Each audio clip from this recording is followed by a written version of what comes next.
Assalamualaikum warahmatullahi wabarakatuh.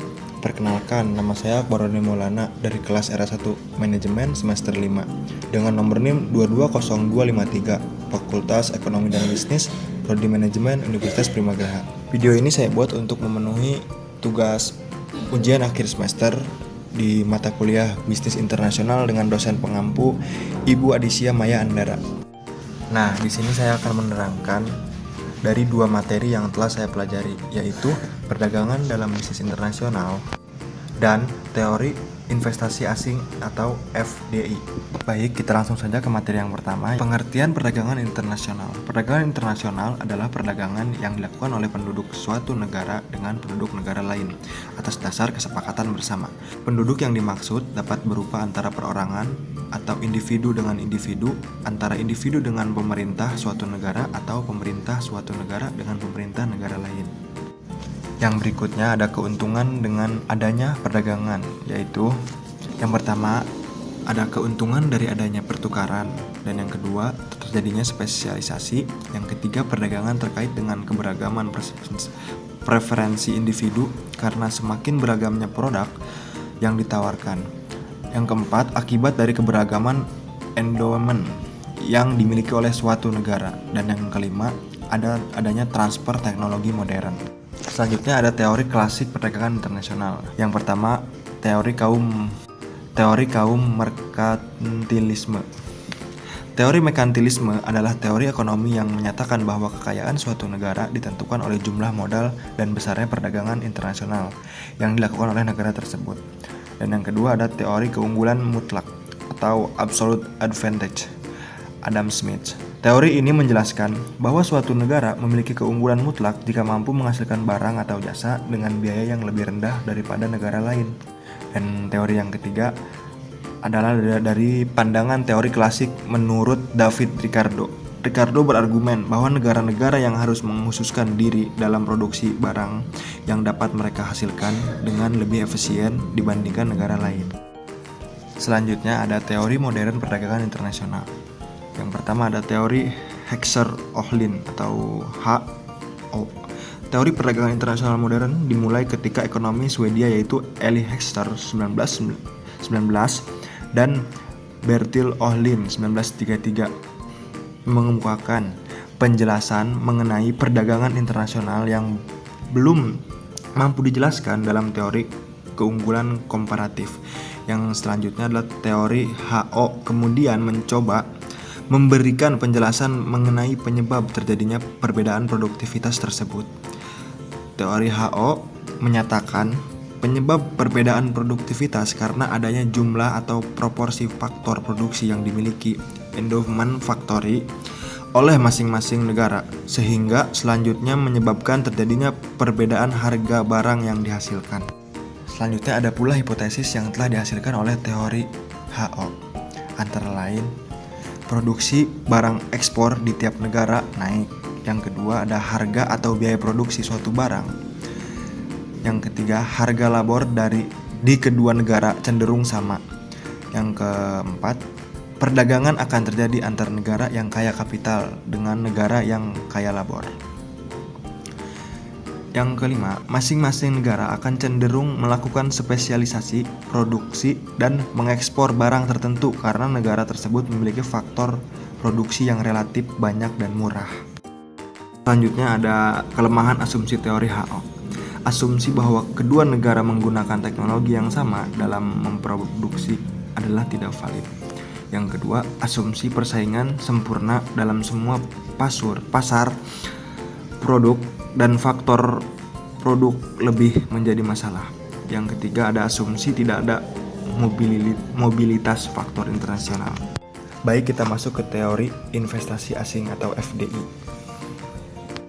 FDI atau Foreign Direct Investment atau investasi langsung luar negeri adalah salah satu ciri penting dari sistem ekonomi yang kian mengglobal ini. Ini bermula saat sebuah perusahaan dari suatu negara menanamkan modalnya dalam jangka panjang ke sebuah perusahaan di negara lain.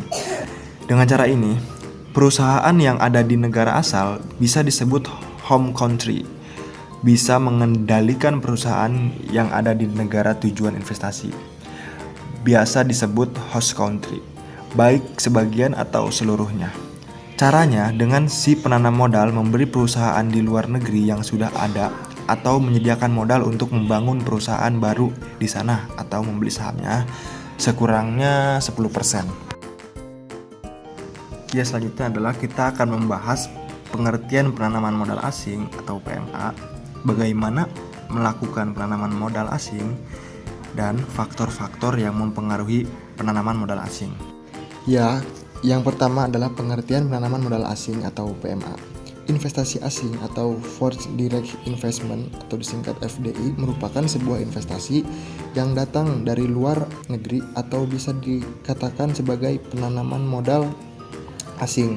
Hal ini biasanya dilakukan oleh seorang investor dari suatu negara yang kemudian menaruh minat untuk memberikan modalnya untuk mengembangkan sebuah bisnis di negara lain.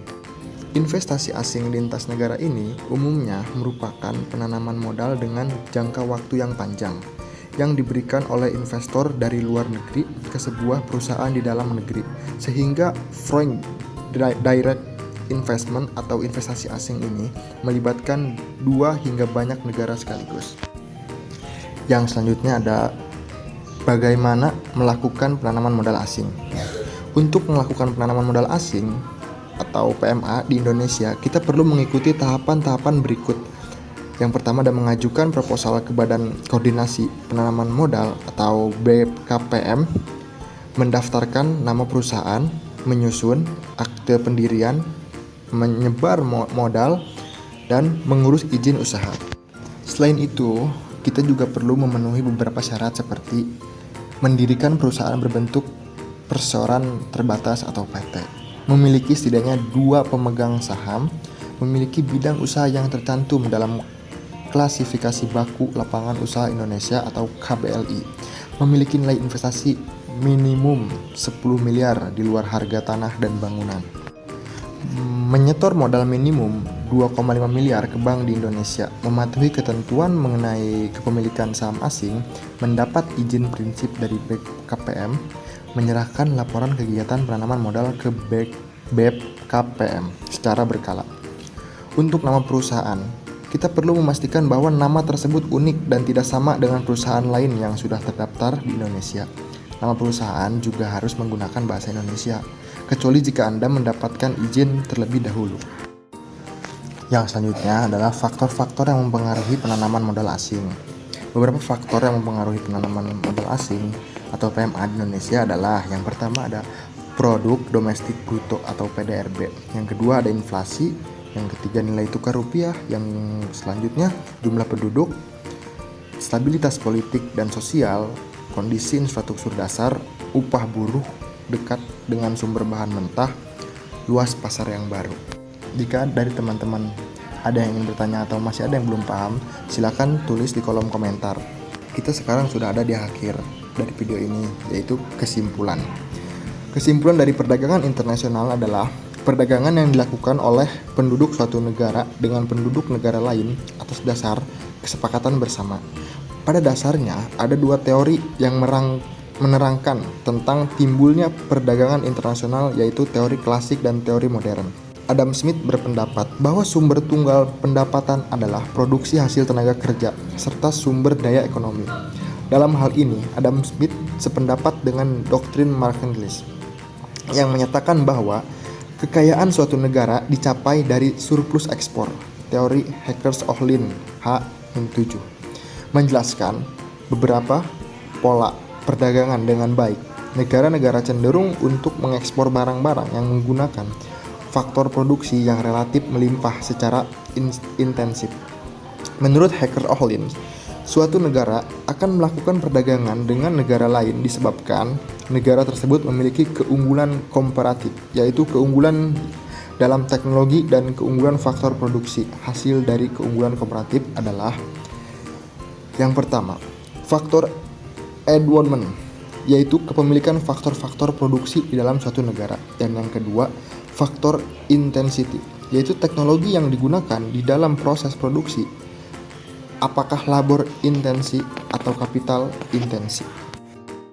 Dan sedangkan kesimpulan dari teori investasi asing atau FDI Hubungan antara variabel ekonomi dan non-ekonomi ini akan lebih baik jika terjadi good commitment seluruh komponen bangsa untuk bersama-sama mengejar ketertinggalan dari negara lain. Persaingan yang semakin ketat di antara negara-negara di dunia untuk menarik FDI mendorong setiap negara termasuk Indonesia untuk lebih meningkatkan iklim investasi melalui policy framework yang lebih komprehensif dan sesuai dengan tuntunan investor. Baik teman-teman, terima kasih sudah menonton video yang saya buat hingga selesai. Apabila dari teman-teman ada yang masih ingin bertanya, silakan teman-teman tinggalkan komentar. Dan jangan lupa like, comment, and subscribe. Bye-bye.